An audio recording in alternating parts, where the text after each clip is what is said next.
mais um momento de reflexão da palavra de Deus. Em primeiro lugar, eu quero agradecer a você. Todos os dias ouve as reflexões.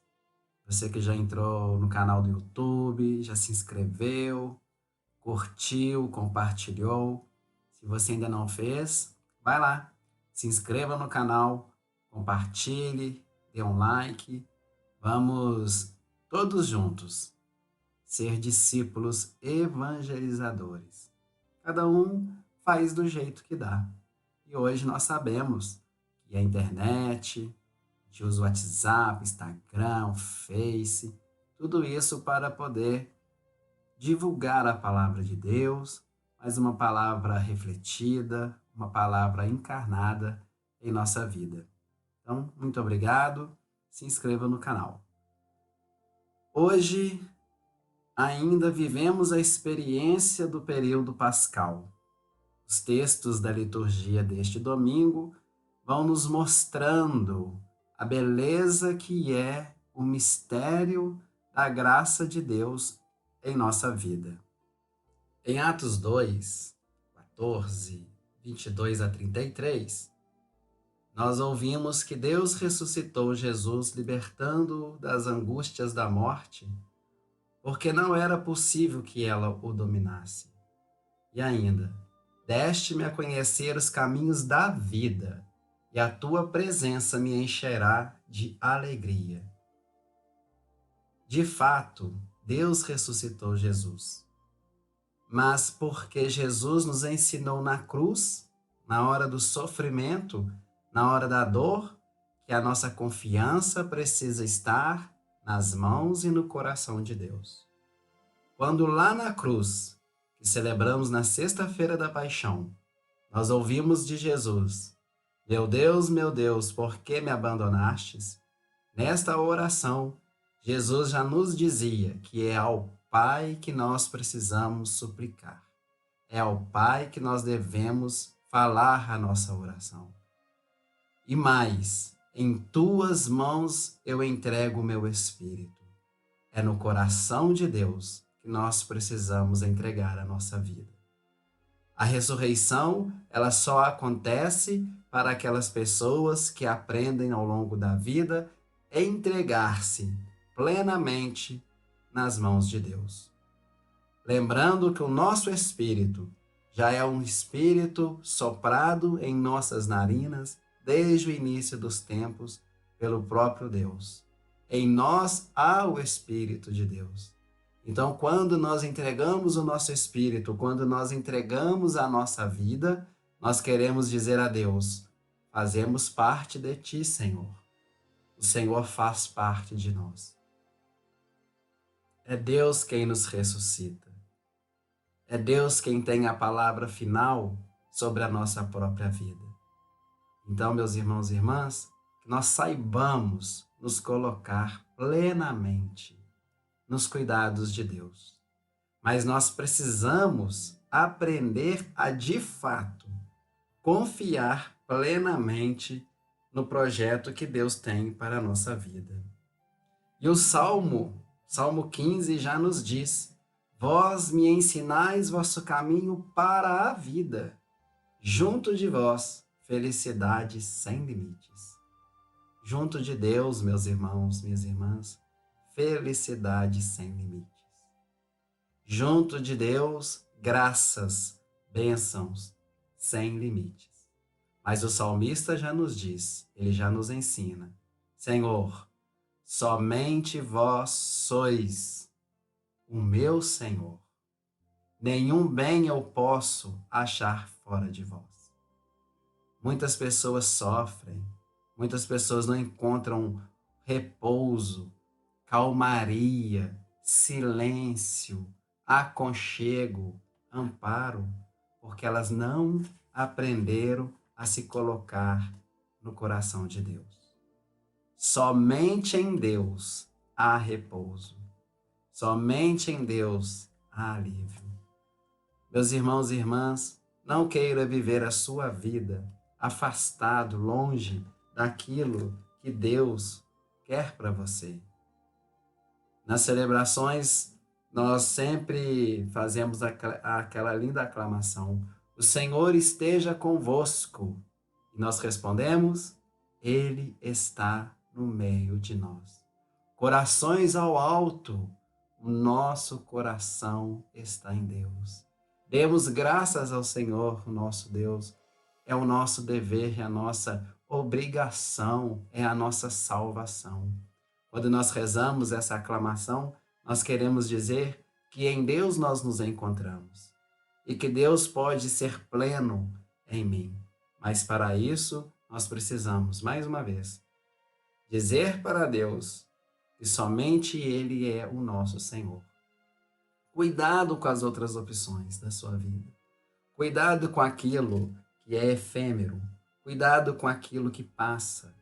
Nós estamos nesta vida nos preocupando, devemos nos preocupar em construir graças que não passam, valores que não passam, recompensas que não passam. Precisamos viver neste mundo, sim. Precisamos das coisas deste mundo, sim. Mas tudo que nós vivermos como experiência neste mundo tem que ser em vista daquilo que de fato somos chamados a experimentar, a ressurreição, livre de toda angústia, livre de toda morte, porque em Deus existe a vida plena. Em Deus há vida plena, porque Deus é vida plena. Na segunda leitura de Pedro, 1 Pedro 1:17 a 21. Pedro, ele é maravilhoso. Olha o que ele nos diz. Sabeis que fostes resgatados da vida fútil, herdado de vossos pais, não por meio das coisas perecíveis, como a prata ou ouro, mas pelo precioso sangue de Cristo, como de um cordeiro sem mancha nem defeito. E depois, é por ele que alcançastes a fé em Deus. Meus irmãos e irmãs, olha que palavra maravilhosa. Jesus é aquele que nos revela o próprio Pai. Jesus é aquele que nos revela o próprio Deus. A passagem de Jesus é uma passagem de resgate. Quando nós vamos ouvindo as palavras de Jesus, quando nós lemos a palavra, quando a gente se depara com os gestos de Jesus, eu me lembro da canção do Padre Zezinho. Jesus Cristo me deixou inquieto nas palavras que ele proferiu. Nunca mais eu pude olhar o mundo sem sentir aquilo que Jesus sentiu. O resgate passa por essa inquietude. A palavra de Jesus, os gestos de Jesus, os ensinamentos de Jesus, eles precisam nos tirar do nosso lugar comum. As palavras de Jesus precisam nos incomodar. As palavras de Jesus precisam encontrar eco em nossa vida.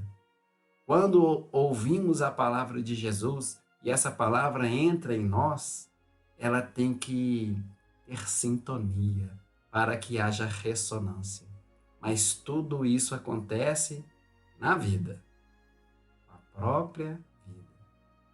E é o próprio Cristo que nos revela o Pai e é o próprio Cristo que nos possibilita ter fé em Deus, que é Pai. Podemos falar muitas coisas sobre a fé, mas para hoje, para esse momento, apenas dizer o seguinte: por mais que você ache que a sua fé é vacilante, por mais que você pense que você não tem fé, por mais que você pense que a sua fé é pequena, preste atenção. Simplesmente caminhe com Jesus. Caminhe com Jesus. Mãos dadas com Jesus. Porque o processo da fé acontece nesta caminhada. Quanto mais caminhamos com Jesus, melhor podemos experimentar a experiência da fé. E aí, meus irmãos e irmãs, chegamos neste evangelho maravilhoso, Lucas 24, 13 a 35. Eu me lembro que esse evangelho está retornando e no áudio anterior eu já havia dito para vocês. Eu fiz um curso de Bíblia há muitos anos atrás. Eu era adolescente. O curso foi em Ponte Nova, com o Frei Carlos Mestres, um grande professor de Bíblia, um grande exegeta. E lá ele nos fez essa provocação. Ele nos disse que a gente precisava, ao longo da vida, encontrar um trecho bíblico, uma palavra da Bíblia. Fosse um versículo, um texto, um livro, mas que nós encontrássemos uma palavra da Bíblia que iluminasse a nossa vida, que até fosse a nossa forma de viver. E eu me deparei com esse texto de Lucas 24, 13 a 35. E desde então, este é o texto da minha vida. Caminhando com Jesus, o processo da fé vai acontecendo. Eu não posso me alongar tanto nesse evangelho para não cansar vocês. Mas vamos nos deter a algumas questões. Os discípulos voltavam tristes de Jerusalém, comentando e conversando as coisas que tinham acontecido com Jesus. Eles falavam da prisão e da morte de Jesus. Acho até que eles falavam da frustração do Cristo que não tinha ressuscitado, porque eles estavam voltando para Emaús. Mesmo tendo ouvido algumas mulheres anunciarem a ressurreição. Olha, isso já me chama a atenção. Para quais palavras, quais pessoas, quais notícias que nós ultimamente estamos dando crédito? Qual é a verdade que nós ouvimos ou que nós queremos fazer que seja verdade para a nossa vida? Onde nós estamos buscando a verdade? E enquanto esses dois discípulos caminhavam, o próprio Jesus encontrou com estes no caminho, mas eles não reconheceram Jesus. A tristeza deles era tão grande, a desilusão deles era tão grande, o desânimo deles era tamanho que eles não deram conta que aquele que estava diante deles era o próprio Jesus. E às vezes na nossa vida acontece isso também.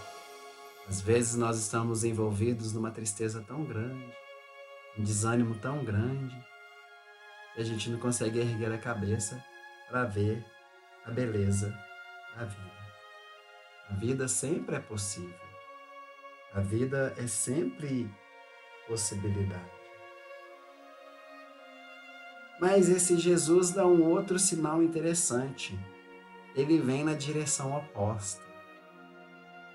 Então, meu irmão, minha irmã, preste atenção. São os caminhos que você se propõe a caminhar. Quem você pretende encontrar neste caminho?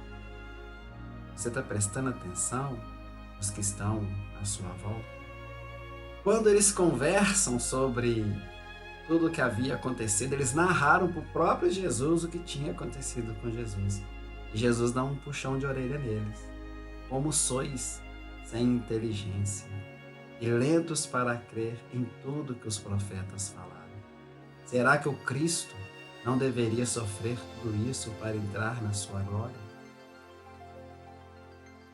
Meu irmão, minha irmã, será que o Senhor, se encontrasse conosco no caminho de nossa vida, também não nos chamaria a atenção? Nesse tempo de pandemia, nesse tempo de quarentena, como que anda a sua fé, sua esperança, sua alegria, sua expectativa de vida? O Cristo ressuscitou, o nosso olhar tem que ser para a vida, o nosso olhar tem que ser para a esperança, o nosso olhar tem que ser para a superação, nosso olhar tem que ser para a vitória, porque o Cristo é ressuscitado, o Cristo, Ele é conosco. E Jesus dá uma catequese para esses dois discípulos. Já não vai mais em direção oposta, Mas os dois também não tinham condições de ir no mesmo caminho que Jesus. E Jesus, percebendo isso, caminha com estes dois. Olha que respeito que Jesus tem com esses dois. Eles não podem ir comigo, então eu irei com eles.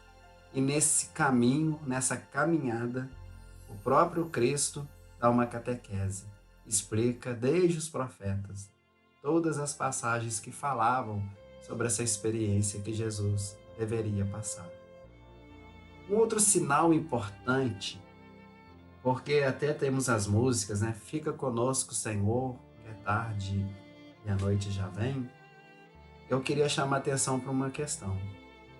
Quando esses dois fazem o convite, fica conosco, Senhor, eles ainda não tinham reconhecido que era Jesus. Eles não chamaram este homem desconhecido para passar a noite em suas casas, porque era Jesus. E isso demonstra que, apesar de toda a tristeza, a angústia que esses dois homens estavam vivendo, eles não perderam o que aprenderam de Jesus: a generosidade, a caridade. E nós? Como que nós vivemos essa experiência? A nossa generosidade com o outro, a nossa caridade com o outro, a nossa atenção para com este outro. Porque se eles tivessem falado, eu fica conosco porque reconheceram Jesus, era muito sem sentido.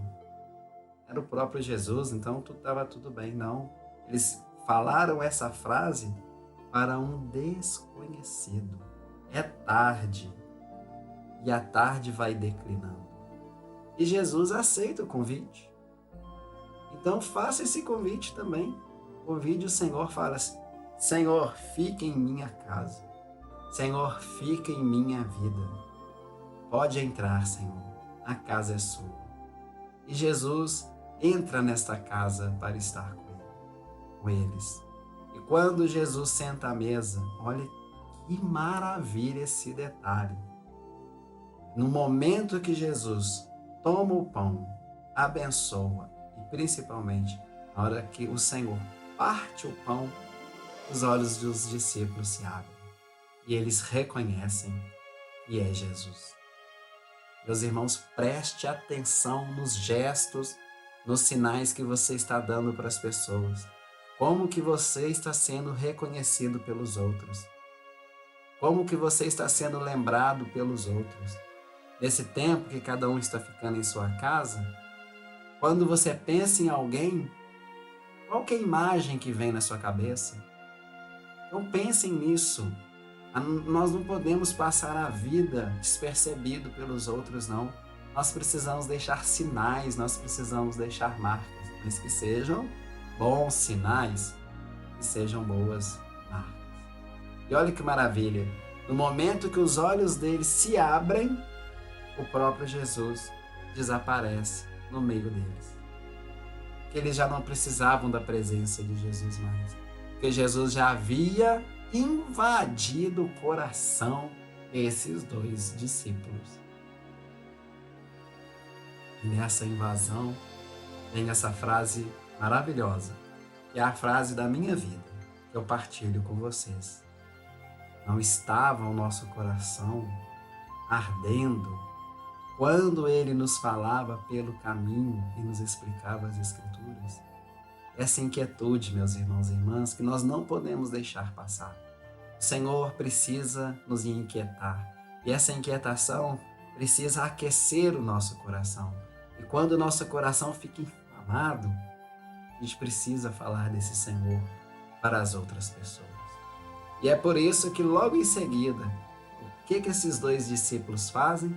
Lembram que no início do Evangelho eles estavam tristes e cabisbaixos, voltando para Emaús? Depois que eles reconhecem Jesus, na mesma hora, eles se levantam e vão correndo. Correndo, porque o anúncio tem que ser rápido. A boa notícia não pode ficar para depois. Eles vão correndo anunciar que Jesus havia de fato ressuscitado. Que lindo esse texto de hoje, essas leituras preparadas para nós. Meu irmão, minha irmã, que o Senhor fique contigo. e que você se coloque à disposição também de caminhar com o Senhor. Faça silêncio para que você ouça a voz do Senhor, para que o Senhor encontre aconchego no seu coração.